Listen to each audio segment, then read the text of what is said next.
அதிக அன்பு செலுத்தக்கூடிய நபர் இருக்கிறார் என்று சொன்னால் அதை யாரை சொல்லலாம்? சொல்லுங்க. யாருப்பா? கிறிஸ்து. கிறிஸ்து இல்லை, உலகத்தில் அதிக அன்பு செலுத்தக்கூடிய நபர் இருக்கிறார் என்று சொன்னால் யாரை சொல்வது? தாய். இந்த தாயை விட தேவன் நமக்கு பெரிய தாயாக இருக்கிறார். அதுதான் சாத்தியம். அந்த தாயை உருவாக்கினவர் அந்த கடவுள். அந்த தாயின் மூலமாக சந்ததிகள் உருவாகின்றன. அதுவும் நாம் கர்த்தருடைய பிள்ளைகளாக மாற வேண்டுமென்றால் அவருடைய பிள்ளைக்கு பிள்ளையாக நாம் மாற வேண்டும். கலாத்தியர் 3ஆம் அதிகாரம் 26ஆம் வசனம், நீங்கள் எல்லோரும் கிறிஸ்து இயேசுவை பற்றும் விசுவாசத்தினால். ஆமாம், நம்ம எல்லாம் யாரு? தேவனுடைய புத்திரர்கள். இங்கே கூடியிருக்கிற அனைவரும் தேவனுடைய புத்திரர்கள், தேவனுடைய பிள்ளைகள், தேவனுடைய சந்ததிகள். அதை நாம் பெருமையாக எண்ண வேண்டும். அவரை தேவனுடைய புத்திரர்கள் என்று நாம் அழைக்கப்படுகின்றோம். இந்த தேவனுடைய புத்திரர்கள் தான் என்று நாம் எதன் மூலமாக அறிகின்றோம்? எபேசியர் 1ஆம் அதிகாரம் 4ஆம் வசனம். தமக்கு முன்பாக நாம் அன்பில் பரிசுத்தவான்களும் குற்றமில்லாதவர்களும் இருப்பதற்கு அவர் உலக தோற்றத்திற்கு முன்னே கிறிஸ்துவுக்குள் நம்மை தெரிந்து கொண்டார். இது பார்த்தீங்கன்னா எவ்வளோ ஆச்சரியமாக இருக்கு இந்த வசனம். நம்ம எல்லாம் உலக தோற்றத்திற்கு முன்னே கிறிஸ்துவுக்குள் தெரிந்து கொண்டிருக்கிறார். நாமெல்லாம் அவருடைய புத்திரர்கள். எப்பே நம்மை தெரிந்து கொண்டாராம்? உலக தோற்றத்திற்கு முன்னே. இதெல்லாம் கற்பனை கூட பண்ண முடியல. ஏனென்றால் நம்ம இப்போ அவருடைய புத்திரர்களாக இருக்கிறோம். நாம் அவருடைய புத்திரர்களாக இருப்பதனால் நாம் பிதாவினிடத்தில் வேண்டிக் கொள்வதற்கு முன்பே நமக்கு என்ன வேண்டும் என்று அவர் முன்கூட்டி அறிந்திருக்கிறார். மத்திய 6ஆம் அதிகாரம் 8ஆம் வசனம் அப்படித்தான் சொல்கிறது. நாம் அவருடைய புத்திரர்களாக இருக்கபடினால் படிங்க.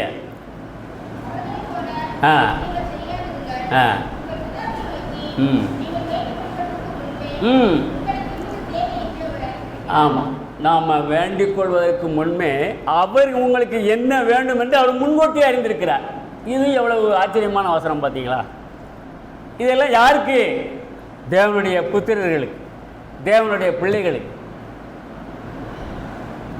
ஆக நாம் தேவன் நம்மை உலக தோற்றத்திற்கு முன்னே அறிந்திருக்கிறபடியினால் நாம் இந்த உலகத்தில்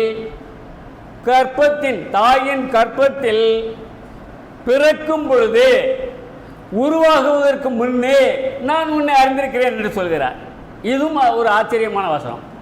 எரேமியா 1ஆம் அதிகாரம் 5ஆம் வசனம் படிங்க.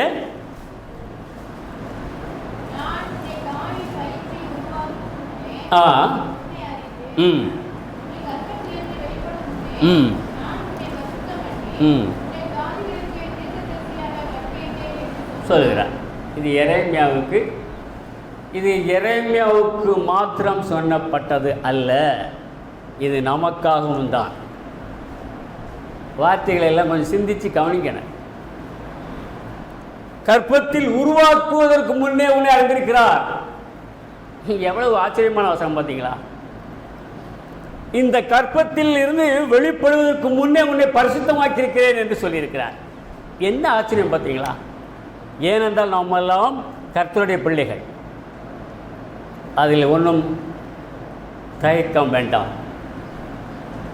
சரி, இப்போ கற்பத்திலிருந்து உருவாக்குவதற்கு முன்னே நம்ம தெரிந்து கொண்டார் என்றிருக்கிறது. அடுத்து நம்மை கற்பத்தில் உருவாக்க அவர் சித்தமாக இருக்கிறார். கற்பத்தில் நாம் தாயின் கற்பத்தில் உருவாகிவிட்டோம். இப்பொழுது அவர் என்ன சொல்கிறார் என்றால், ஏசாயா 46 அதிகாரம் 3ஆம் வசனம் படிங்க. ஏசாயா 46:3.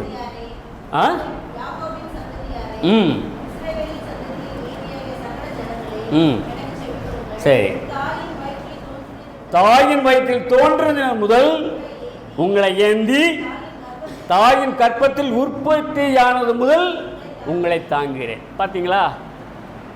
இப்போ கற்பத்தில் நம்ம உருவாகிவிட்டோம். உருவாகும் போது அவரை ஏந்துகிறார். அந்த கரு வளர்ச்சி அடைகிறது. அதிலிருந்து நான் உன்னை தாங்குகிறேன் என்று சொல்கிறார். நாம் தாயின் வயிற்றில் தான் உருவாகி கொண்டிருக்கிறோம். இருந்தாலும் அவர் பின்னோக்கியே வருகிறார். தாயை விட அரவணைப்பில் வந்து கொண்டிருக்கிறார். இப்போ நம்ம கற்பம் தரிச்சாச்சு, 10 மாதங்கள் ஆகியாச்சு. கற்பத்திலிருந்து நம்ம வெளியே வருகிறோம்.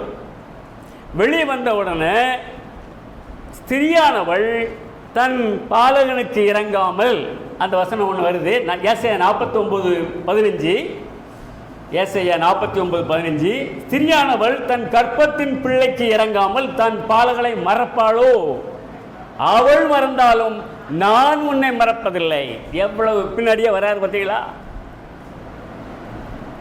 ஒருவேளை தாய் மறந்தாலும், தாய் மறக்க மாட்டா, இருந்தாலும் கடவுளை சொல்கிறார், தாய் மறந்தாலும் நான் உன்னை மறக்க மாட்டேன் என்று சொல்கிறார். நாம் எல்லாரும் யார்? தேவனுடைய புத்திரர்கள், தேவனுடைய பிள்ளைகள். அவர் சும்மா விட மாட்டார். தாய் மறந்தாலும் நான் உன்னை மறக்க மாட்டேன் என்று சொல்கிறார்.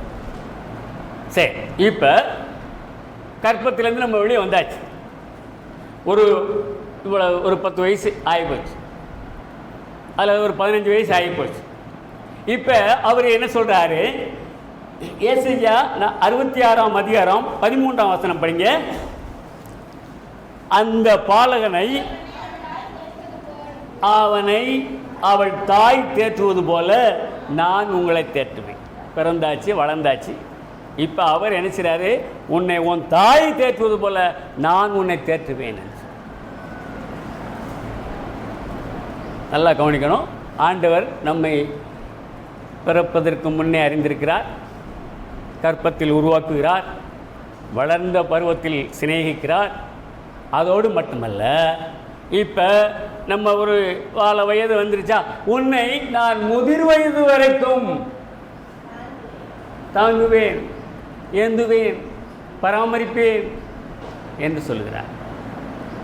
நம்ம அவர் தெரிந்து கொண்ட சனமாக இருக்கிறதுனால அவர் கடைசி வரைக்கும் நம்மளை பாதுகாக்கிறார். ஏசாயா 46 அதிகாரம் 4ஆம் வசனம்.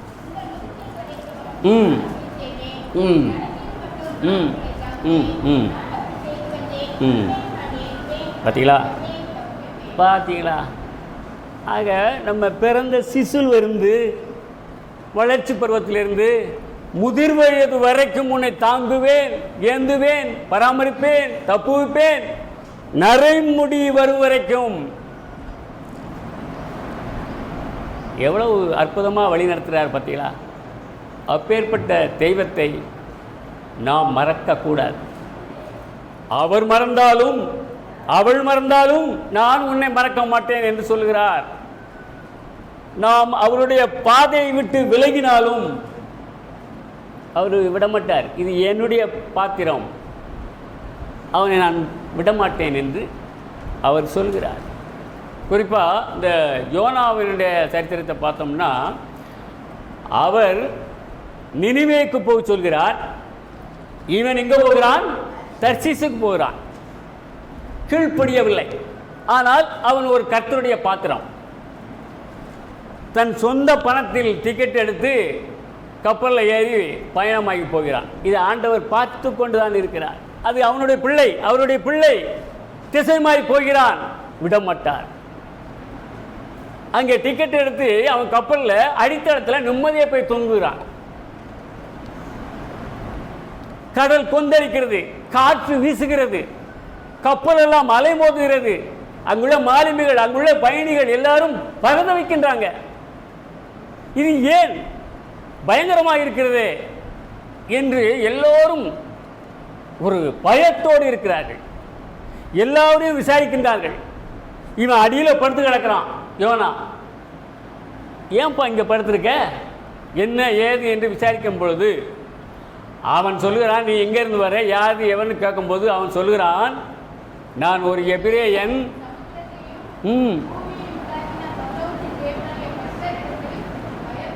பாருங்க, அவன் அப்பயே ஆண்டவரிடத்தை நான் கர்த்தரிடத்தில் பயபக்தி உள்ளவன் என்றெல்லாம் சொல்லிக் கொள்கிறான்.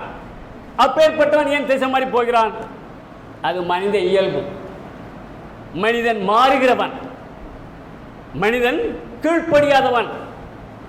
ஆதியிலே கீழ்ப்படியாமல் இருந்தால் அல்லவா, அதுபோலத்தான் மனிதனுடைய இயல்பும். இங்க ஒன்று பேசுவான், வெளியே போய் ஒன்று பேசுவான். அதான் மனித இயல்பு. கர்த்தருடைய பிள்ளைகளாக இருக்கிற நாம் அவ்வாறு இல்லை. சரி, என்ன செய்கிறான்? அந்த மாலுமிகள் எல்லாம் பார்த்து ஒவ்வொருத்தராக விசாரிக்கிறாங்க. ஒவ்வொருத்தருக்கும் சீட்டு போடுறாங்க, யார் மூலமாக இதெல்லாம் நடக்குது என்று. சீட்டு போடும்போது யோனாவுக்கே விழுகிறது. அப்போ அவன்கிட்ட கேட்கும் பொழுது, உன்னால தான் ஒரு இடல் இருக்கிறது அப்படின்னு சொல்லும்போது அவன் என்ன சொல்லுவான், அப்போ என்னை தூக்கி கடலை போட்டுருங்க. சரி, கடலை போட்ட நல்லா இருக்காது. அவங்க என்ன செய்கிறாங்க, கப்பலை தண்டு வலித்து போய் கரையில் போய் சேர்த்துடலாம்னு சொல்லி முயற்சி பண்ணுறாங்க. ஆனாலும் காற்று கடுமையாக இருப்பதனால் அவர்களால் ஒன்றும் செய்ய முடியவில்லை. வேறு வழி இல்லை என்று அவனை கெட்டி தூக்கி கடலை போட்டாங்க. கடலில் அவனை போட்டாலும் கடவுள் சும்மா விட்டாரா? ஒரு பெரிய மீனுக்கு கட்டளையிட்டார். அந்த மீன் அவனை லவக்குன்னு விழுங்கிடுச்சு. மீன் வயிற்றுக்குள்ள அவன் 3 நாள் இருக்கின்றான். இரவும் பகலும் 3 நாள் இருக்கின்றான். எவ்வளவு சௌரியம் அவனுக்கு பண்ணி கொடுத்துருக்காரு தெரியுமா? உள்ளே அவன் முழங்காலப்பட்டி செபிக்கவும் செய்தான். கர்த்தருடைய வல்லமை அவனோடு இருந்தது. 3ஆம் நாள் அவன் கரையில் மீன் வயிற்றிலிருந்து கக்கப்பட்டான். நம்முடைய கர்த்தராகிய ஆண்டவரும் அப்படித்தான். இந்த பூமியின் இதயத்திற்குள் 3 நாள் இரவும் பகலும் இருந்தார். 3ஆம் நாள் அவர் வெளிப்பட்டார். இந்த யோனாவுக்கும் இயேசு கிறிஸ்துக்கும் ஒப்பிடுவார். சரி, இருக்கட்டும். ஆக கடவுள் நம்மை தாய் போல தேற்றி வருகின்றார். இப்ப இந்த தாயின் அன்பை நாம் எவ்வாறு அறிவது? உதாரணமாக இந்த உலகத்தில் மனிதர்களிடத்திலும் தாயின் அன்பு இருக்கிறது, மிருகங்களிடத்திலும் தாயின் அன்பு இருக்கிறது, விலங்குகளிடத்திலும் தாயின் அன்பு இருக்கிறது, பறவைகளிடத்திலும் தாயின் அன்பு இருக்கிறது. உதாரணமாக நம்ம வீட்டில் கோழி வளர்த்துருப்போம். இந்த கோழி முட்டை இடும்போது அதனுடைய எடை 3.5 கிலோ இருக்கும். முட்டை ஒரு 10 முட்டை இடுகிறது. அதை நம்ம அடை குட்டி வைத்திருக்கும் போது, அடை கேட்கும்போது அதனுடைய எடை 1/4 கிலோ தான் இருக்கும். அந்த கோழியினுடைய எடை 1/4 கிலோ தான் இருக்கும். அது அடை காக்கிறது ஒரு 21 நாளைக்கு. அது அடிக்கடி எந்திரிச்சு வெளியே போக முடியாது. ஏன்? அது ஒரு வாரத்துக்கு ஒருக்க அந்த வெளியே வந்து ஒரு இறையை சாப்பிட்டு தண்ணியை குடிச்சு மறுபடியும் உட்காந்துக்கும். அது வெயிட்லெஸ், அதிக எடை இல்லாதது காரணம் தன்னுடைய எதிரிகளை அதை விரட்டி அடிப்பதற்காக. அப்போ குஞ்சு பொறிச்சிருச்சுன்னு வச்சுக்கிறோம், 10 குஞ்சும் பொறிச்சிருச்சு. அந்த பொறிச்ச குஞ்சுகளை நாம் இறைய போடுவோம், தண்ணி வைப்போம். அந்த இறையவும் அது கொத்தி, அழகால் கொத்தி நொறுக்கி அந்த குஞ்சுகளுக்கு இறையாக கொடுக்கும். அதுதான் தாயின் அன்பு. நீங்கள் யூடியூப்லாம் பார்த்துருப்பீங்க. கோழி குஞ்சுகளோடு இருக்கும், ஒரு பெரிய நிலவம் அதை அந்த குஞ்சியை கொத்துறதுக்கு வரும். கோழி இவ்வளோ தான் இருக்கும், இவ்வளோ பக்கத்தில் வந்து நல்லா படையெடுத்துட்டு. இந்த கோழிக்கு தெரியும், ஆனால் குஞ்சுக்கு தெரியாது நம்மளை தான் கொத்த வருதுன்னு தெரியாது. இந்த கோழி தன் குஞ்சுகளை காப்பாற்றுவதற்கு அந்த பாம்பை விரட்டி சத்தத்தை கொடுத்து அந்த பாம்பை அலற வைக்கும். இதில் அந்த பாம்பும் போயும். அதுதான் தாயின் அன்பு. அதே கோழி ஒரு பெரிய மழை பெஞ்சிக்கிட்டு இருக்கு, மழையில் இந்த குஞ்சுகளை கூப்பிட்டு வீட்டுக்கு தாவரத்துக்கு கடியில் கூப்பிடுகிறது. அந்த குஞ்சு வருவதில்லை, மழையில் நனைஞ்சிக்கிட்டு கியா கியா கியான்னு கத்திக்கிட்டு இருக்கு. வேறு வழி இல்லை. பிறகு அந்த தாய்க்கோழி வந்து அந்த தெருவோரமாக அந்த குஞ்சுகளை தன் ரெக்கைக்குள்ளே வச்சுக்கிட்டு மழையில் பெரிய மழை பெஞ்சிட்டு மழையில் நனைஞ்சிக்கிட்டு இருக்கு கோழி, குஞ்சுகளை அரவணைத்து பாதுகாத்து. அதுதான் தாயின் நன்மை. ஒரு காக்காவை எடுத்துக்கொள்வோம், அது முள்ளால் கூடு கட்டுகிறது. அது முட்டையிட்டு சில நாட்களில் அது குஞ்சு பொறிச்சாலும் அந்த குஞ்சு பறக்க விடுகிற வரைக்கும் அந்த கூடு கலைவதில்லை, முள்ளால் தான் கட்டியிருக்கு. பெரிய காற்று அடித்தாலும் மழை பெஞ்சாலும் அந்த முள்ளின் கூடு அசைக்கப்படுவதில்லை. இது கர்த்தருடைய வல்லமை. அந்த குஞ்சு அந்த மரத்துக்கடியில் சாதாரண ஒரு மனிதன் போய் நின்றாலும் நம்ம குஞ்சை தான் எடுக்க வரான் பிடிக்க வரான்னு சொல்லி அந்த காகமானது தலையில் கொத்த கொத்த வரும். அதுதான் என் தாய் நண்பு. ஒரு இந்த திருவண்ணாமலையில் நினைக்கிறேன், ஒரு விவசாய குடும்பத்தார் தோட்டத்தில் வீடு கட்டி அங்கே விவசாயம் பார்த்து கொண்டிருக்கிறார்கள். தோட்டத்தில் ஒரு ஆழ்குழாய் கிணறு தோண்டப்பட்டிருக்கிறது. அவர்களுக்கு 2 பசங்க, ஒருத்தனுக்கு 5 வயது இருக்கும், இன்னொருத்தனுக்கு ஒரு 6 வயது இருக்கும். வீட்டில் அம்மா வந்து சமைச்சிக்கிட்டு இருக்கிறா, தகப்பனார் தோட்டத்தில் வேலை பார்த்துக்கிட்டு இருக்கிறாரு.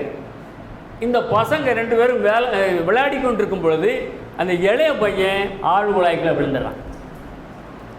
விழுந்துறான் என்றால் அது அவுட்டர் குழாய், ஒரு பையன் உள்ளே போகிற அளவுக்கு தான் டைட்டாக இந்த பொசிஷனில் விழுந்துடுறான். விழுந்து நேரம் இங்கேருந்து 20 அடி தூரம் அந்த வாசல் வரைக்கும் போயிடும். அப்போ மூத்த பையன் சொல்கிறான், அம்மாட்ட ஓடுறான், அம்மா தம்பி குழாயில் விழுந்துட்டாம்மா. அவள் சமையல் வேலையை போட்டுட்டு ஓடியாரா, தாய் வேகமாக ஓடியாரா. அவன் 20 அடி தூரத்தில் இருக்கிற அந்த பையன் அப்பா அப்பா என்று கூப்பிடவில்லை, அம்மா அம்மா கத்துகிறான். இவள் ஆறுதல் கொடுக்கிறாள், மகனே ஏன் ராசாவே நீ அழாதப்பா, நான் இருக்கிறேன், அழாதடா கண்ணு. அக்கம் பக்கம் எல்லாருக்கும் தெரிகிறது, எல்லாரும் வருகிறார்கள், அரசாங்கத்துக்கும் தெரிகிறது. அங்கே ஜேசிபி அந்த கருவிகள்லாம் கொண்டு வந்து அந்த கருவிகளை அந்த குழாய்க்குள்ளே திணிச்சு அந்த கிடிக்கு போல் இருக்கிறத இப்படி அகலிச்சு அவனை பிடிக்கணும். இப்படி அகலிக்கும் பொழுது லூஸ் விடுகிறது, இன்னொரு 20 அடி உள்ளே போயிடலாம். எவ்வளவு பரிதாபம் பார்த்தீங்களா? எல்லாரும் கேள்விப்பட்டிருக்கோம். என்ன செய்ய? தாய் துடி துடிக்கின்றாள். அது அந்த இடத்துல தாயின் அன்பை நாம் பார்க்க வேண்டும். அது மேலும் மேலும் அதை கிளம்ப அதனுடைய தூரம் போய்கொண்டே இருக்கிறது. 1 நாளாகி 2 நாளாகி 3ஆம் நாள் அவனை பிணத்தோடு தான் எடுத்தார். அங்கே தாயின் அன்பை நாம் வெளிப்படுகிறதை பார்க்கிறோம். என்னுடைய தாயை பற்றி நான் சொல்ல வேண்டியிருக்கிறது. ஒவ்வொருத்தருடைய வீடுகளிலும் அவர்களுடைய தாய் உங்களை எவ்வாறு பராமரித்திருப்பார்கள் என்று உங்களுக்கு தெரியும். என்னுடைய தாய் என்னை அற்புதமாக வளர்த்தார், என்னுடைய தாய் இந்த ஆபத்திலிருந்து காப்பாற்றினார் என்று ஒவ்வொருத்தருடைய வீட்டுகளிலும் ஒவ்வொருத்தருடைய தாயினுடைய மகிமையை நீங்கள் அறிந்திருக்க முடியும். என்னுடைய தாயை பற்றி நான் சொல்ல வேண்டியிருக்கிறேன். அழகாபுரியில் எங்கள் அப்பா வாத்தியார், நாங்கள்லாம் சின்ன பசங்க.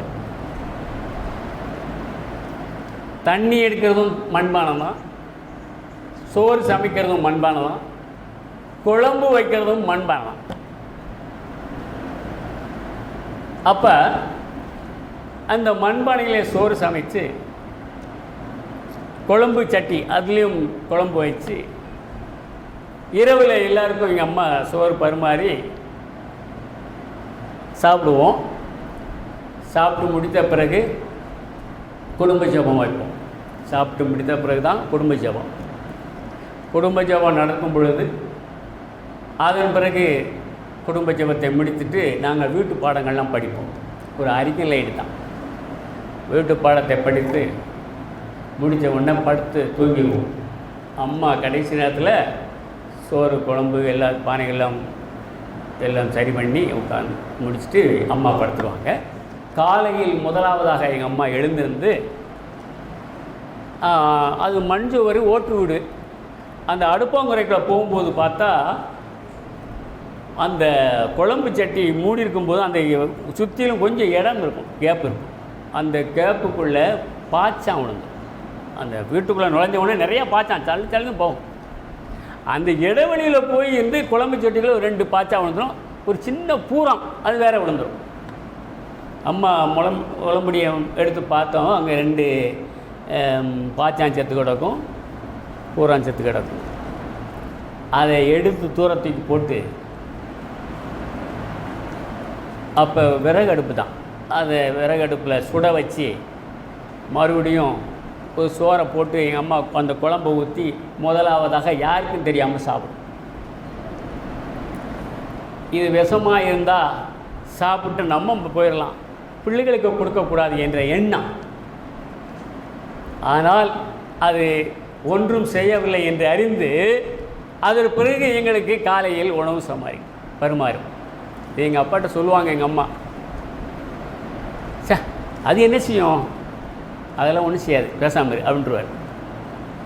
அதுதான் தாயின் அன்பு. தான் மரித்தாலும் தன் பிள்ளைகளை வாழ விடுவது தாயின் எண்ணமாக இருக்கிறது. இந்த தாயின் அருமையை நாம் பைபிளில் வாசிக்கின்றோம், பார்க்கின்றோம். இந்த தாயின் போதகத்தை தள்ளாதே, தாயை அலட்சியம் பண்ணக்கூடாது, தாயை துரத்திவிடக்கூடாது, தாயை தூசிக்கக்கூடாது, தாயை அற்பமாக எண்ணக்கூடாது, தாயை சபிக்கக்கூடாது, தாயை கொள்ளையிடக்கூடாது, தாயை ஏன் பெற்றாய் என்று யாராலும் சொல்லவும் கூடாது. சத்தியம் சொல்கிறது. இப்ப தாயின் போதகத்தை தள்ளக்கூடாது என்று நீதிமொழிகளின் புஸ்தகம் 1ஆம் அதிகாரம் 8ஆம் வசனம் என்ன சொல்கிறது? தாயின் போதகத்தை தள்ளக்கூடாது என்று சொல்லப்படுகிறது.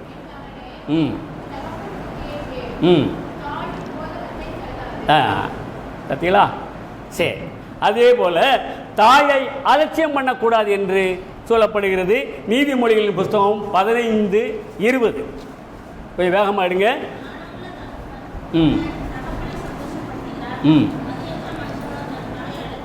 தாயை அலட்சியம் பண்ணக்கூடாது, அப்புறம் தாயை துரத்தி விடக்கூடாது என்று வேதம் சொல்கிறது. நீதிமொழிகளின் 19 வசனம் 26, 19, 26.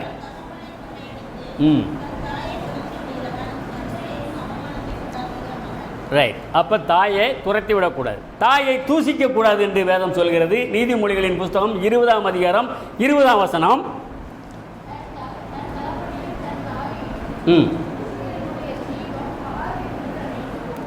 அப்போ தாயை தூசிக்கக்கூடாது. சரி, அடுத்து தாயை நாம் அசட்டை பண்ணக்கூடாது என்று வேதம் சொல்கிறது. நீதிமொழிகளின் புஸ்தகம் 23ஆம் அதிகாரம் 22ஆம் வசனம். நீதிமொழிகள் 23, 22. ஆமாம், தாய் வயது சென்ற போதிலும் அவளை அசட்டை பண்ணக்கூடாது என்று வேதம் சொல்லுகிறது. சரி, அடுத்து நீதிமொழிகள் 28ஆம் அதிகாரம் 24ஆம் வசனம் தாயை கொள்ளையிடக்கூடாது என்று சொல்லப்பட்டிருக்கிறது.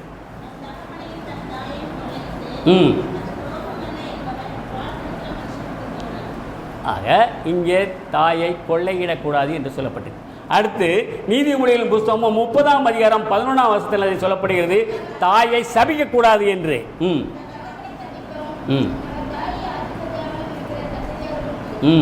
பார்த்தீங்களா? சரி, இப்போ எசேக்கியேலின் புஸ்தகம் எடுங்க. எசேக்கியேலின் புஸ்தகம் 22ஆம் அதிகாரம் 7ஆம் வசனம். தன் தாயை அற்பமாக எண்ணக்கூடாது. அற்பமாக எண்ணக்கூடாது. சரி, இப்போ நம்ம தாயை பார்த்து நீ ஏன் என்னை பெற்றாய் என்று யாராலும் சொல்லக்கூடாது. அப்படி சொன்னவர்களுக்கு ஐயோ என்று தான் சொல்லப்பட்டிருக்கிறது. ஏசாயாவின் புஸ்தகம் 45ஆம் அதிகாரம் 10ஆம் வசனம்.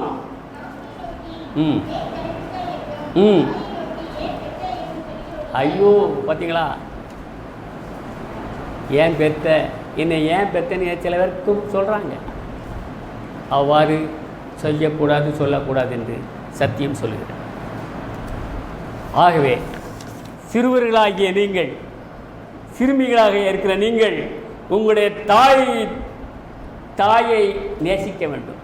வயது சென்ற நேரத்தில் எங்கே கொண்டு விடக்கூடாது, அந்த முதியோர் இல்லத்தில் விட்டுவிடக்கூடாது. ஜாக்கிரதையாக இருங்கள். இப்போ வேதத்தில் ஒரு 3 தாய்மார்களை பற்றி நாம் பார்க்க போகின்றோம். வேதத்தில் ஒரு 3 தாய்மார்கள். அந்த தாய் அதனுடைய அன்பு என்ன என்று இப்பொழுது நாம் பார்க்கிறோம். மத்தேயு எழுதின சுவிசேஷம் 15ஆம் அதிகாரம் 21, 22.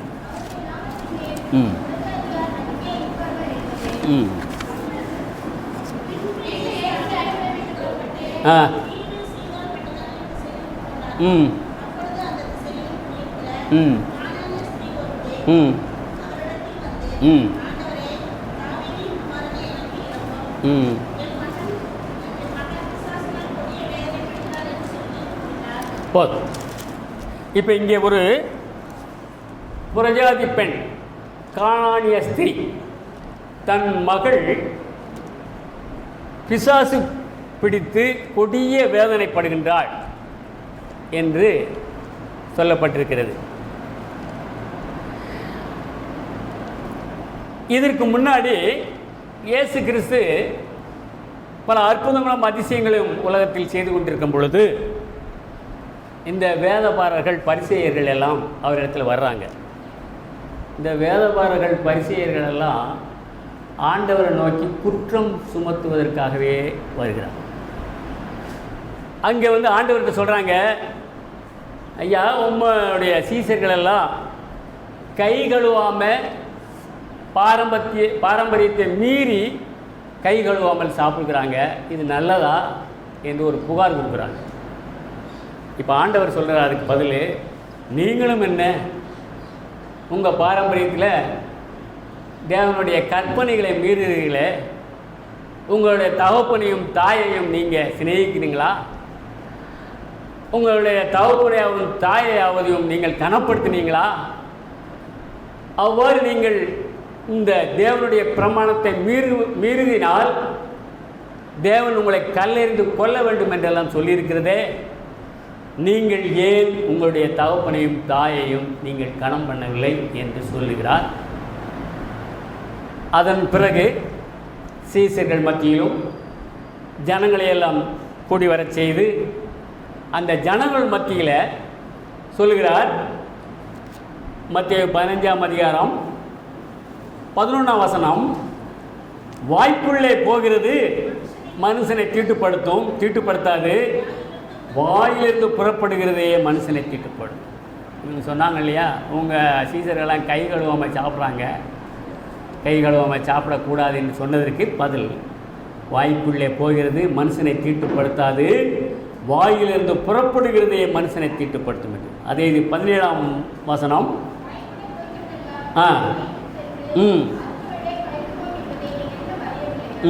அதுக்கடுத்து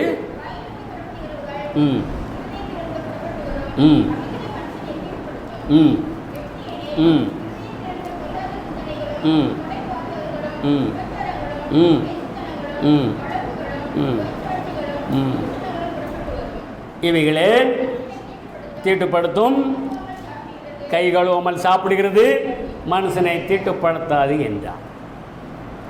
அதெல்லாம் சொல்லி முடிக்கிறார். சொல்லி முடிச்சுட்டு தீரு சீதோன் பட்டணங்களின் வழியிலே போகிறார். அந்த பட்டணங்களின் வழியாக போகும் பொழுது அந்த கானானிய ஸ்திரீ ஒருத்தி வருகிறாள். ஆண்டவனே, தாவீதின் குமாரனே, எனக்கு இறங்கும், என்னுடைய மகள் பிசாசு பிடித்து கொடிய வேதனைப்பட்டு கொண்டிருக்கிறாள், நீர் வந்து அவரை குணப்படுத்தும் என்று கெஞ்சி கேட்டுக்கொண்டிருக்கிறார். இந்த வார்த்தை ஆண்டவருக்கு செவிகளில் விழுகிறது, ஆனால் விழாதது போல தோன்றுகிறார். இப்போ இயேசுவின் பக்கத்தில் இருக்கிற சீசர்கள் என்ன சொல்கிறாங்க, ஆண்டவரே, இந்த கானானிய பெண், இந்த புறஜாதி பெண் உம்மிடத்தில் ஏதோ சொல்லி கொண்டு வருகிறாளே, அவளை சொல்லி போக சொல்லும். அவள் சொன்ன விண்ணப்பத்தை இவங்கள் அறிந்தாலும் அதை சுகப்படுத்தும் ஐயா என்று சொல்லாமல் அவளை போக சொல்லும் என்று சொல்கிறார்கள். அப்படிதான் இங்கே சொல்லப்பட்டிருக்கிறது.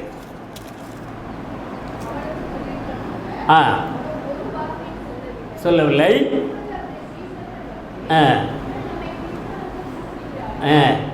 இவளை அனுப்பிவிடும் என்று சொல்கிறார். இப்ப அதுக்கு பதில் சொல்கிறாரு ஆண்டவர், அதற்கு காணாமல் போன ஆடுகளாகிய இஸ்ரவேல் வீட்டாரிடத்திற்கு அனுப்பப்பட்டேனே ஒழிய மற்ற எதுக்கும் இல்லப்பா அப்படின்னு சீசர்கிட்ட சொல்றார். இப்ப சீசர்கிட்ட சொல்லி முடித்த உடனே அவளுடைய அந்த கானானிய பெண் தன்னுடைய மகள் வேதனைப்படுகிறதை அவளுக்கு தான் தெரியும், ஒரு தாய்க்கு தான் தெரியும். தன்னுடைய மகள் எவ்வாறு துடிக்கின்றாள், வேதனைப்படுகின்றாள், சஞ்சலப்படுகின்றாள் என்பதை ஒரு தாய்க்குத்தான் தெரியும். அவள் மறுபடியும் வந்து அவளிடத்தில் என்ன சொல்கிறாள்? ஆம், எனக்கு உதவி செய்யும் என்று அவரை பணிந்து கொண்டாள், கெஞ்சி கேட்டுக்கொண்டிருக்கிறாள். இப்ப இவளுக்கு ஆண்டவர் பதில் சொல்லணும். எப்படி சொல்றாருன்னா, அவளை நோக்கி, பிள்ளைகளின் அப்பத்தை எடுத்து நாய்க்குட்டிகளுக்கு போடுகிறது நல்லதல்ல. இதை ஏன் நாய்க்குட்டிகள் என்று சொல்கிறார்? இந்த சீசர்கள் எல்லாம் யூத பிரமாணத்தை கடைப்பிடிக்கின்றவர்கள். இந்த யூதர்கள் எல்லாம் தான் பெரியவர்கள், நமக்கு கீழ், மற்றவங்களெல்லாம் நமக்கு கீழதான் என்று அற்பமாக எண்ணக்கூடியவர்கள். ஆக இந்த பெண் மறுபடியும் ஆண்டவரிடத்தில் வந்து கெஞ்சி கேட்கதை இந்த சீசர்களும் பார்க்கிறார்கள். அவர்களுக்கு முன்பதாக ஒரு நாய் என்றெல்லாம் சொல்கிறார்.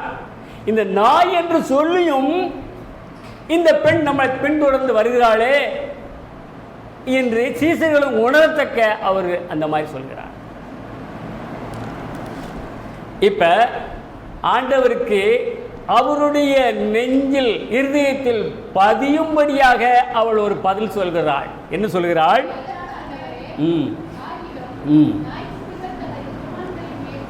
விழும் துணிக்கைகளை தின்னும் என்றாள். பார்த்தீங்களா? இது ஆண்டவருக்கே இந்த கானானிய பெண் சொல்லுகின்ற வார்த்தை அவளுடைய மனதில் மிகவும் தொட்டது. ஆஹா, அதுக்கு அர்த்தம் என்ன சொல்றாரு? உன் விசுவாசம் பெரிது. ஆமா, நீ விரும்புகிறபடி உனக்கு ஆக கடவுது. ஆமா, இந்த புறஜாதிகளுக்கும் அவர் ஆண்டவராக இருக்கிறார் என்பது இதிலிருந்து தெரிகிறது. அதுக்கு வசனம் இருக்கு. மத்தேயு 12:18 மத்தேயு 12:18 அவர் புறஜாதியருக்கு நியாயத்தை அறிவிப்பார். அதே 21 அவருடைய நாமத்தின் மேல் புறஜாதியார் நம்பிக்கையாக இருப்பார்கள். அப்போஸ்தலர் எடுங்க, அப்போஸ்தலர் நடவடிக்கைகள் 11:18 என்ன சொல்கிறது?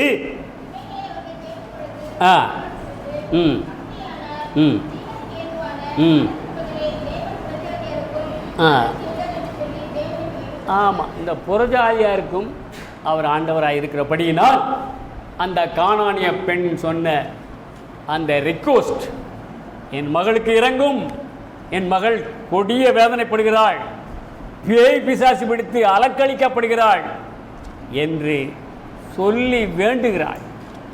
அவள் வேண்டின அடுத்த நிமிஷமே அவளுடைய மகள் சுஸ்தமாகிறாள். Suddenly, quickly. அதான் ஆண்டவருடைய வல்லமை.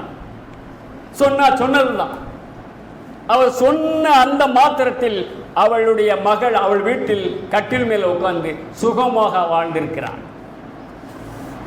அது எவ்வளோ ஆச்சரியம்! இன்றைக்கு ஒரு வெளிநாட்டிலிருந்து பணம் நம்முடைய அக்கௌண்ட்டுக்கு அனுப்பணும்னு சொன்னால் அந்த நெட் பேங்குன்னு ஒன்று இருக்குது. அங்கேருந்து நம்முடைய அக்கௌண்ட் நம்பரை டக் டக் டக் டக் தட்டினால அடுத்த நிமிஷம் இங்கே நம்மளுடைய அக்கௌண்ட்டில் துப்பி ஏறுது. அதுபோல் இந்த ஆண்டவர் அவளுடைய விசுவாசம் பெரிது, உன்னுடைய விருப்பப்படி உன் மகள் சுகமடைவாள் என்று சொன்ன மாத்திரத்தில் அவள் அங்கே சுகமடைந்தாள். ஒரு பாடல் பாடலாம். வல்ல செயல்கள் நினைத்து நினைத்து உள்ளமே பொங்குதையா, உம்பல்ல செயல்கள் நினைத்து நினைத்து உள்ளமே பொங்குதையா. நல்லவரே நன்மை செய்தவரே நன்றி நன்றி ஐயா. நல்லவரே நன்மை செய்தவரே நன்றி நன்றி ஐயா. நல்லவரே வல்லவரே ஆராதனை ஆராதனை. நல்லவரே வல்லவரே ஆராதனை ஆராதனை. நேசரேவும் திரு பாதம் அமர்ந்தேன் நிம்மதி நிம்மதியே. நேசரேவும் திரு பாதம் அமர்ந்தேன் நிம்மதி நிம்மதியே. ஆர்வமுடனே பாடி துதிப்பேன் ஆனந்தம் ஆனந்தமே. ஆர்வமுடனே பாடி துதிப்பேன் ஆனந்தம் ஆனந்தமே ஆனந்தம் ஆனந்தமே. அடுத்து இரண்டாவதாக ஒரு தாயை பற்றி நாம் பார்க்க போகின்றோம். 1 ராஜாக்களின் புஸ்தகம் 3ஆம் அதிகாரம்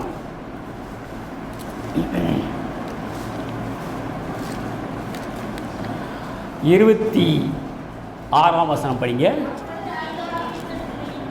தெளிவா கேட்க முடிய படிங்க.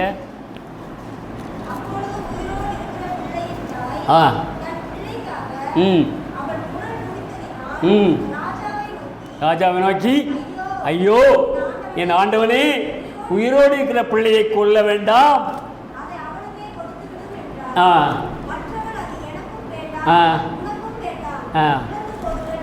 ஆமாம், இங்கே ஒரு சம்பவம் நடக்கிறது பாருங்க. சாலமோன் ராஜா தாவீதின் குமாரன். தாவீது அரசாண்ட அந்த அரியணையில் சாலமோன் வருகிறான். சாலமோன் அரியணை ஏறின சமயத்தில் அங்கே தேவாலயம் கட்டப்படவில்லை. எருசலேம் நகரத்தை சுற்றி பெரிய மதில் சுவர்கள் கட்ட வேண்டும். ஆண்டவருக்கு பலியிடுவதற்கு ஒரு பெரிய மேடை அமைக்க வேண்டும். அந்த நேரத்தில் எருசலேமில் ஒரு சிறு மேடையாக இருக்கிறதுனால அதிகமாக பலியிட முடியலைன்னு சாலமோன் எங்கே போகிறான்? கிபியோன் என்ற இடத்துக்கு போகிறான். அங்கே ஆண்டவரை தொழுது கொண்டு பலிகளை இட்டு பெரிய மேடையாக இருந்ததுனால அங்கே அவன் செல்கிறான். ஆண்டவர் அங்கே சென்று அது சாலமோன் 1000 தகன பலிகளை செலுத்தினான் என்று சொல்லப்பட்டிருக்கிறது. 3ஆம் அதிகாரம் 4ஆம் வசனம். அப்படியே ராஜா போனான். ஆமாம், செலுத்தினான். பார்த்தீங்களா, அங்கே பெரிய மேடை இருக்கனால 1000 தகன பலிகளை செலுத்தி நேரம் ஆகிவிட்டது. இரவு அங்கே தங்குகிறான். சாலமோன் கிபியோனில் தங்குகிறான். இரவில் அவனுக்கு தூக்கம் வருகிறது. தூக்கத்தில் சொப்பனம் காண்கின்றான். சொப்பனத்தில் யார் வருகிறார்? ஆண்டவர் வருகிறார். ஆண்டவர் இப்போ அவனை பார்த்து கேட்குறார், நீ விரும்புகிறதை என்னிடத்து கேள் என்று தேவன் சொல்கிறான். இப்போ நம்ம ஆண்டவருடைய சொப்பனத்தில் வந்துட்டாருன்னா ஒவ்வொருத்தரும் என்னென்ன கேட்போம் அப்படிங்கிறது அவரவருக்கு தெரியும். இப்போ என் சொப்பனத்தில் ஆண்டவர் வந்துட்டார்னு வச்சுக்கிடுவோம். என்னுடைய ஆசை, நான் ஒரு பெரிய பங்களா கட்டணும். அந்த பங்களாவை சுற்றி பெரிய உயரமான மதில் சுவர் கட்டணும். அந்த மதில் சுவருக்குள்ளே ஏதேன் தோட்டம் மாதிரி பழ வகைகள் இருக்கணும். மா, பலா, வாழை, தென்னை போன்ற கனிம வளங்களை உற்பத்தி ஆகணும். பெரிய நீரூற்றுகள் வரணும். அதில் விளைகிற விளைச்சலை கொழுமையானதை தேவனுடைய சன்னிதானத்தில் வந்து வைக்கணும். சந்தோஷம் தேவை, சமாதானம் தேவை, ஆசீர்வாதம் தேவை என்று நான் கேட்டுக்கொள்வேன். ஆனால் ஒவ்வொருவரும் ஒவ்வொருடைய உள்ளத்தில் ஆண்டவர் வந்தால் என்ன கேட்பீர்கள் என்று அது உங்களுக்கு தான் தெரியும். இங்கே சாலமோன் என்ன சொல்கிறான்?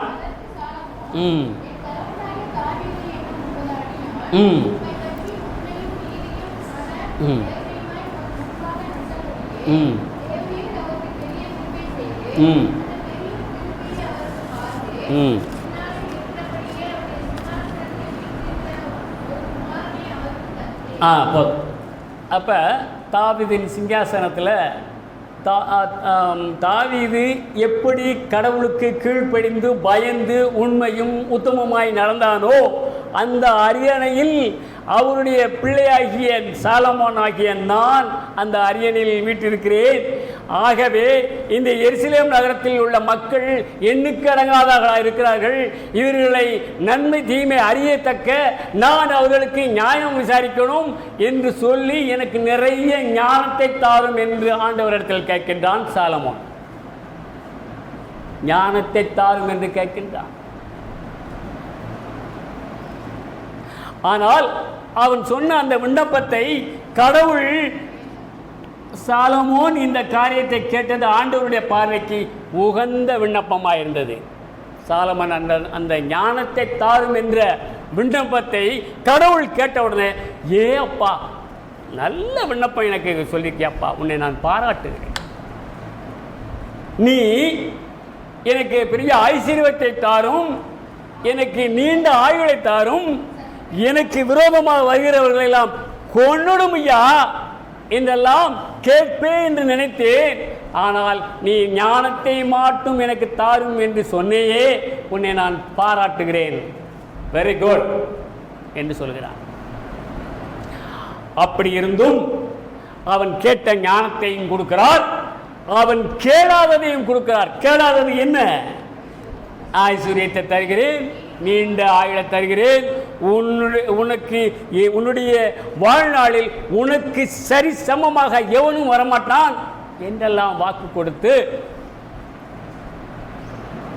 அவன் அந்த ஞானத்தை அவன் பெற்றுக்கொள்கிறான். இப்போ அவன் தூங்கி காலையில் ஆகிறது, சொப்பனம் நீங்கி போகிறது, விழிக்கிறான். ஓ, இது ஆண்டவருடைய இரவில் நான் கண்ட சொப்பனமா என்று அவன் அறிகிறான். காலையில் எழுந்துகிறான். எழுந்து குளித்து கிழித்து போட்டு மறுபடியும் அவன் கிபியோனிலிருந்து எருசலேமுக்கு வருகிறான். எருசலேமுக்கு வந்து அங்கே கர்த்தருடைய உடன்படிக்கை பெட்டிக்கு முன்பாக தான தர்மங்களையும் பல தகன பலிகளையும் மீட்டு தன்னுடைய ஊழியக்காரர்கள் எல்லாரையும் கூப்பிட்டு அவங்களுக்கு பெரிய விருந்து படைக்கின்றான். யாரு? சாலமோன். அப்படி சமைச்சு சாப்பிட்டு சந்தோஷமா இருக்கிற போது 2 வேசிகள் வருகின்றார்கள், 2 வேசி பெண்கள் வருகிறார்கள்.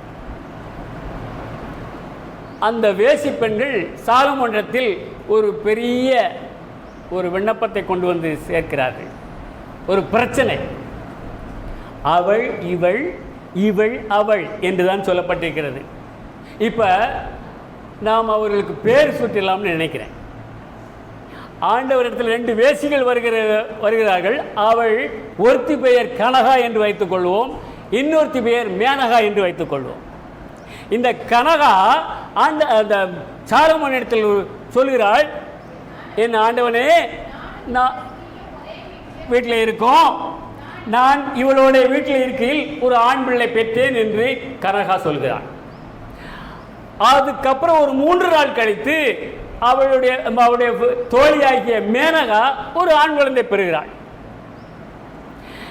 அப்ப ஒரு நாள் இவங்க இரவுல தூக்கத்தில் தூங்கி கொண்டிருக்கும் பொழுது அந்த மேனகா தான் புரண்டு படுக்கும் பொழுது தன்னுடைய பிள்ளை மேல விழுந்து அமிங்கி மூச்சு திணறி செத்து போகிறது.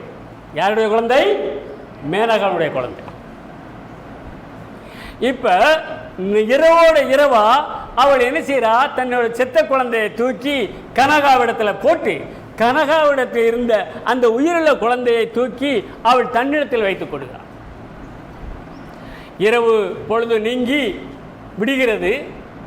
கனகா எழுந்திருக்கிறாள் தன் பிள்ளைக்கு பால் கொடுக்க வேண்டும் என்று. அப்ப பால் கொடுக்கும் பொழுது தன்னுடைய குழந்தையை உற்று பார்க்கிறாள். இது நம்ம குழந்தை இல்லையே, இது அவளுடைய குழந்தையே என்று அடையாளம் கண்டு அங்கே ஒரு வாக்குவாதம் வருகிறது. என்ன மேனகா, உன் குழந்தைய ஏன்ட்ட குத்தி போட்ட செத்த குழந்தைய என்னிடத்தில் இருக்கிற ஏன் குழந்தைய நீ வச்சுக்கிட்டியே, இது நல்லதா? அதெல்லாம் கிடையாது, செத்தது ஓன் பிள்ளை தான், உயிரோடு இருக்கிறதா ஏன் பிள்ளை அப்படின்னு மேனகா சொல்கிறா. இவன் என்ன சொல்கிறா? இல்லை, செத்தது ஓன் குழந்தை, உயிரோடு இருக்கிறதா ஏன் குழந்தை என்று கனகா சொல்கிறான். இந்த வாக்குவாதம் பண்ணி கொண்டு இந்த விவரத்தை தான் சாலமோன் இடத்தில் சொல்கிறான். இப்போ சாலமோன் என்ன செய்கிறான்? திகைக்கிறான். என்ன இதுக்கு வழி என்ன என்று சிந்தித்து கொண்டிருக்கும் பொழுது ஏற்கனவே அவன் சொப்பனத்தில் ஆண்டவரிடத்தில் ஞானத்தை கேட்டதினால் அவன் வேலைக்காரங்களை கூப்பிட்றான். ஒரு பெரிய வாழை தூக்கிட்டு வாப்பான். வாழை ஒருத்தன் தூக்கிட்டு வரான். இந்த குழந்தையை 2 வெட்டு, ஆளுக்கு பாதி கொடுத்துருவோம் என்று சொல்கிறான். அப்போ அந்த உயிரோடு இருக்கிற அந்த குழந்தையின் தாயுடைய நிலைமை என்ன ஆகும் பாரு. அந்த தாய் 26ஆம் வசனம் படிங்க. தாய் தன் பிள்ளைக்காக அவள் குடல் துடிக்கின்றது, துடிக்கிறாள். ஐயோ, உயிரோடு இருக்கிற என் பிள்ளையை வெட்டவா? வேண்டாம், எனக்கு கூட வேண்டாம் ஐயா, அது அவர்கிட்டே கொடுத்துருங்க, யார்கிட்ட? மேனகாவிட்டே கொடுத்துருங்க என்று கதறி துடிக்கின்றாள். அவள் தான் தாய், பெற்ற தாய் அவள் தான். அப்ப அந்த மேனகா என்ன சொல்றா? இது எனக்கும் வேண்டாம், அவளுக்கும் வேண்டாம், வெட்டியா, 2 வெட்டு அப்படிங்கிறான். இப்ப சாலமோன் என்ன சொல்கிறான்? உண்மையான தாய் துடிதுடிக்கின்ற இந்த கனகா தான், அவளிடமே அந்த குழந்தையை கொடுத்து விடுங்கள் என்று அவன் நியாயம் கேட்கின்றான். அப்போ அங்கே இருக்கிறவங்க எல்லாரும், இவன் இவ்வளவு ஞானத்தோடு தீர்ப்புக்கு சொல்கிறானே, ஆண்டவர் இவனிடத்தில் இருப்பார் என்று எல்லோரும் நோக்கி பார்த்து பயந்தார். தாய் தன் பாலகனையே மரபினும் நான் மரவேன் என்று சொன்னதா? தாய் தன் பாலகனையே மரபினும் நான் மரவேன் என்று சொன்னதா? தாழ்த்தி என்னை அவர் கையில் தந்து ஜீவ பாதை என்றும் ஓடுவேன். தாழ்த்தி என்னை அவர் கையில் தந்து ஜீவ பாதை என்றும் ஓடுவேன். இயேசு என்னும் நாமமே என் ஆத்துமாவின் கீதமே. என் நேசர் இயேசுவை நான் என்றும் ஏத்தி மகிழ்ந்திடுவேன். என் நேசர் இயேசுவை நான் என்றும் ஏத்தி மகிழ்ந்திடுவேன். சரி, 3ஆவதாக ஒரு தாயை பார்க்க போகிறோம். 1 சாமுவேல் புஸ்தகம் 1ஆம் அதிகாரம் 28ஆம் வசனம் படிங்க.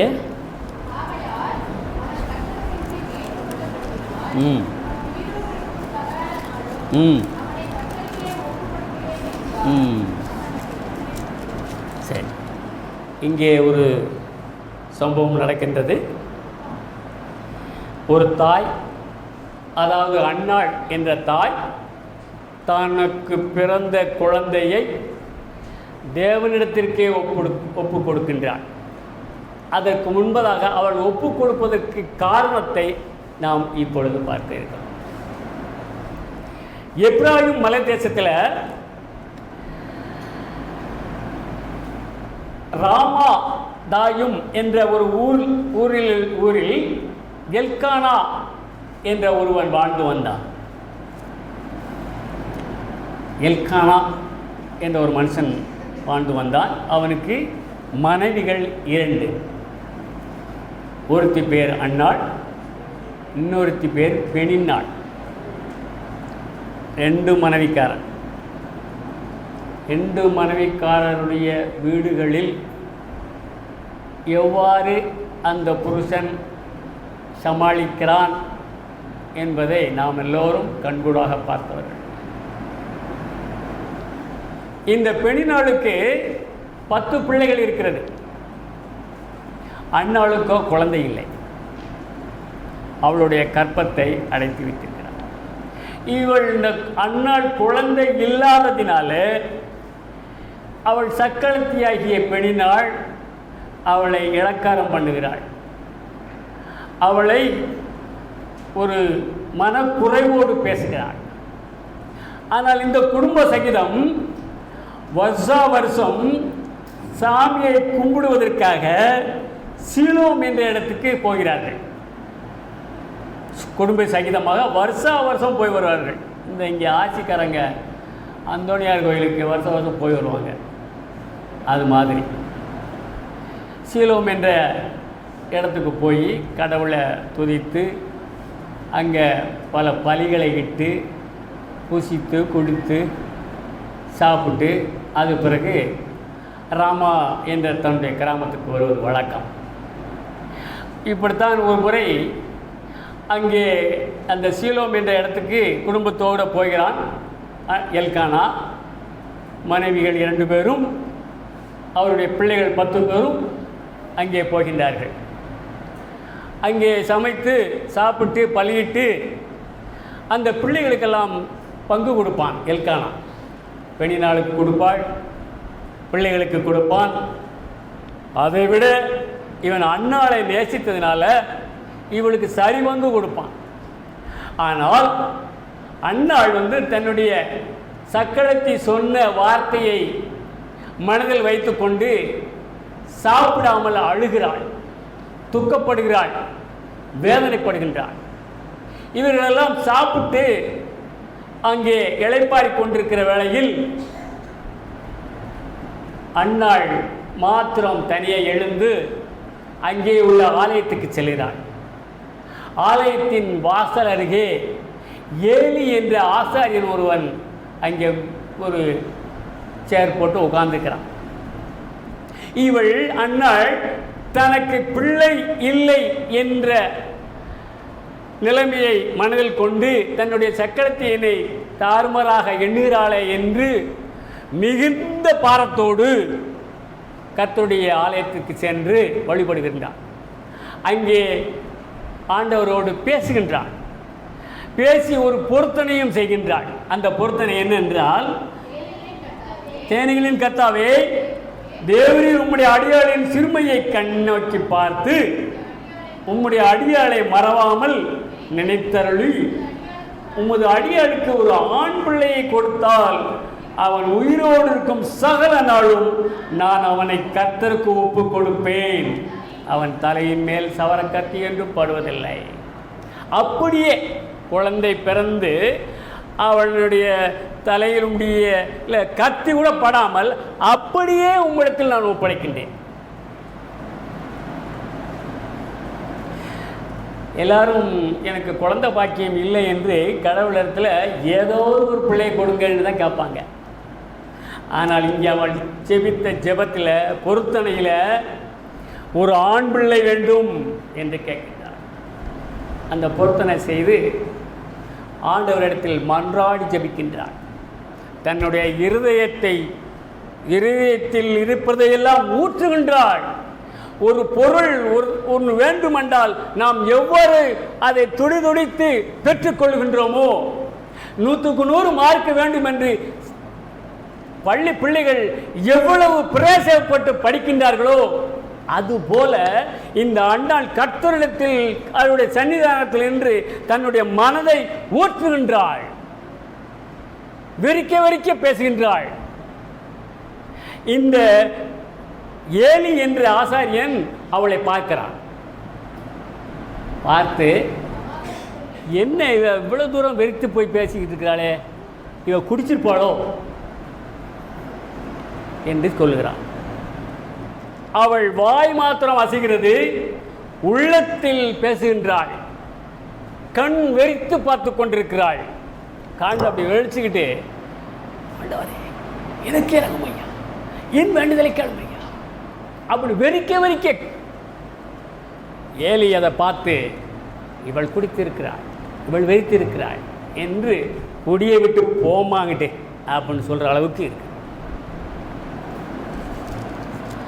அப்போ அவள் என்ன செய்றா, ஆண்டவனே நான் குடிக்கவில்லை, மதுபானம் அருந்தவில்லை, திராட்சை ரசம் குடிக்கவில்லை, நான் என்னுடைய உள்ளத்தில் உள்ளதை நான் கர்த்தரிடத்தில் வேண்டி விரும்பி கேட்டுக்கொண்டிருக்கிறேன், என்னுடைய நிலைப்பாடு இதுதான் என்று அவன் சொல்லுகிறான்.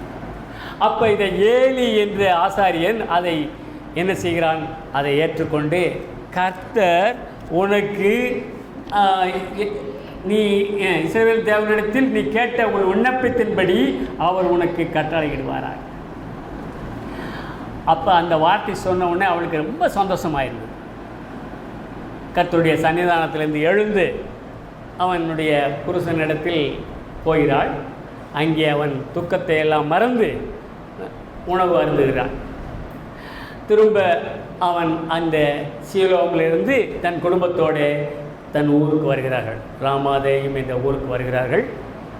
அங்கே எல்கானா அன்னாளை மிகவும் நேசிக்கின்றான். அந்த நேசித்ததின் அடையாளமாக அவள் கர்ப்பவதியாகின்றாள். அவள் ஆண்டவரிடத்தில் கேட்டது பிரகாரமாக ஒரு ஆண் குழந்தை பெற்றெடுக்கின்றாள். அந்த ஆண் குழந்தைக்கு சாமுவேல் என்று பெயர். இந்த சாமுவேலை பெற்றவுடன் எல்கானா தன்னுடைய குடும்பத்தாரோட அவனை கூப்பிடுகிறான். சரி, குழந்தை பிறந்து விட்டது, வா நாம் எல்லோரும் மறுபடியும் சீலோவுக்கு சென்று அங்கே தான பலிகளை தகன பலிகளை இட்டு நாம் கும்பிட்டு வருவோம் என்று சொல்கிறான்.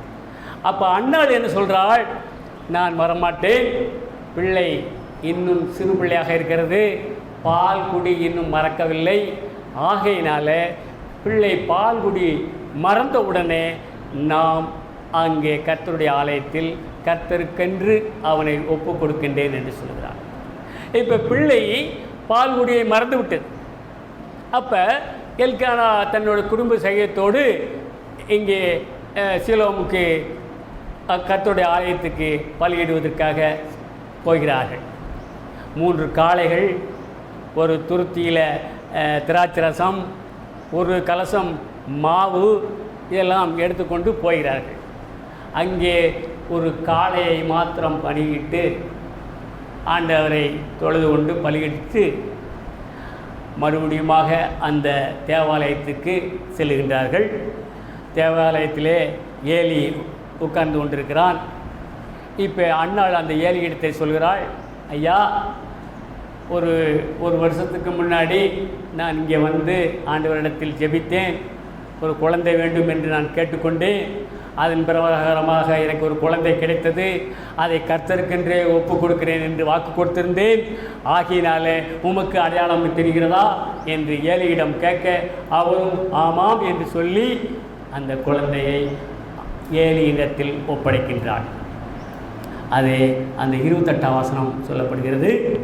ஆகையால் அவள் கர்த்தருக்கென்று கேட்டபடியினால் அவள் உயிரோடு இருக்கும் சகல நாளும் அவனை கர்த்தருக்கு ஒப்புக் கொடுக்கிறேன் என்றாள்.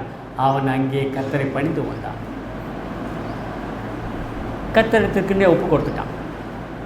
அன்னாள் தான் பெற்ற பிள்ளையை அன்னாள் ஆண்டவருக்கே ஒப்பு கொடுத்து விட்டான். அப்படி கொடுத்து விட்டு அந்த கொடுத்த சில பேர் தன்னுடைய பிள்ளையை பெற்று தவமிருந்து பெற்றேனே, இதை அங்கவே ஒப்படைத்து விடவா என்று தாய் பரிதவிப்பாள். ஆனால் அன்னாள் தான் குழந்தை பெற்ற ஒரு தாயாக இருக்க வேண்டும், குழந்தை பெறாத மலடி என்று யாரும் சொல்லிவிடக்கூடாது என்று அறிந்து அதனால் அவள் சந்தோஷத்தோட பிள்ளையை ஆண்டவருடைய சன்னிதானத்தில் ஒப்படைக்கின்றாள். அதன் பிறகு 2ஆம் அதிகாரம் 1 to 7 வரைக்கும் ஒருவர் படிங்க.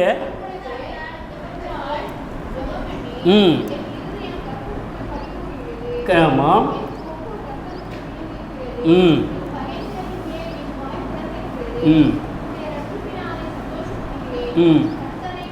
கர்த்தரை போல பரிசுத்தம் உள்ளவர் இல்லை, உண்மை இல்லாமல் வேறு ஒருவரும் இல்லை, என் தேவனை போல ஒரு கண்மலையும் இல்லை.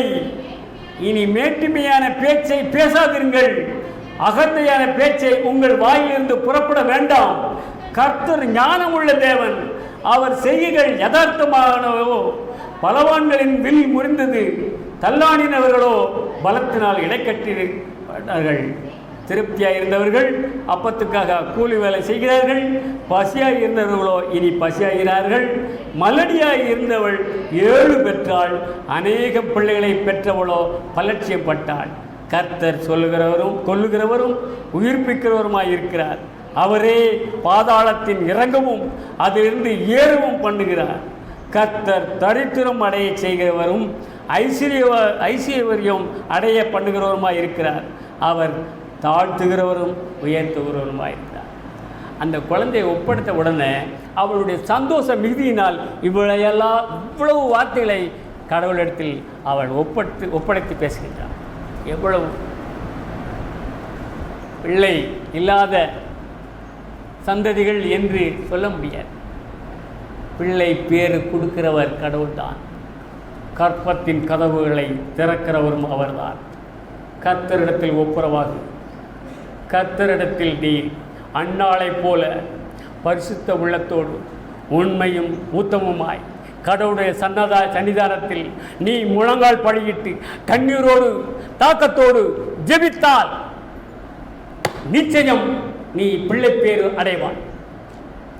உன்னுடைய துர்க்குணத்தை எல்லாம் அகற்றி போடு, தீய எண்ணங்களை எல்லாம் உதறித்தள்ளு. கர்த்தர் உன்னோடு இருக்கிறார். தேவ வல்லமையோடு நாம் இப்பொழுது ஒரு பாடுவோம். உம்மால் கூடும், உம்மால் கூடும், ஒரு வார்த்தை சொன்னால் போதும். உம்மால் கூடும், எல்லாம் கூடும், ஒரு வார்த்தை சொன்னால் போதும். ஐயா, ஒரு வார்த்தை சொன்னால் போதும். ஐயா, ஒரு வார்த்தை சொன்னால் போதும். விண்ணப்பத்தை கேட்பவரே, என் கண்ணீரை காண்பவரே, சுகம் தருபவரே, ஏத்திரம் ஏசையா, சுகம் தருபவரே, தோத்திரம் ஏசையா. ஆகவே கர்த்தர் தன்னுடைய மகளுக்காக ஆண்டவரிடத்தில் ஒருத்தி கெஞ்சினாள். ஆண்டவரிடத்தில் தன் பிள்ளைக்காக துடிதுடித்து போன ஒரு தாயை பார்த்தோம். கர்த்தருக்கென்றே தன்னுடைய பாலகனை ஒப்படைக்கின்ற தாயை பார்த்தோம். நாமும் கர்த்தருக்கென்று நாம் நம்முடைய சுயாதீன இச்சைகளையெல்லாம் சிலுவையில் அறைந்து விட்டு கர்த்தர் பாதத்தில் வா. நண்பனே, சகோதரியே, கர்த்தரிடத்தில் வாருங்கள். கர்த்தரை பரீட்சை பாராதிருங்கள். கர்த்தரை உண்மையோடும் உத்தமத்தோடும் தொழுது கொள்ள வேண்டும். அவரை ஆராதிக்க வேண்டும். அதுவும் பயபக்தியோடு. தேவன் தாமே இந்த வசனத்தை ஆசீர்வதிப்பார்.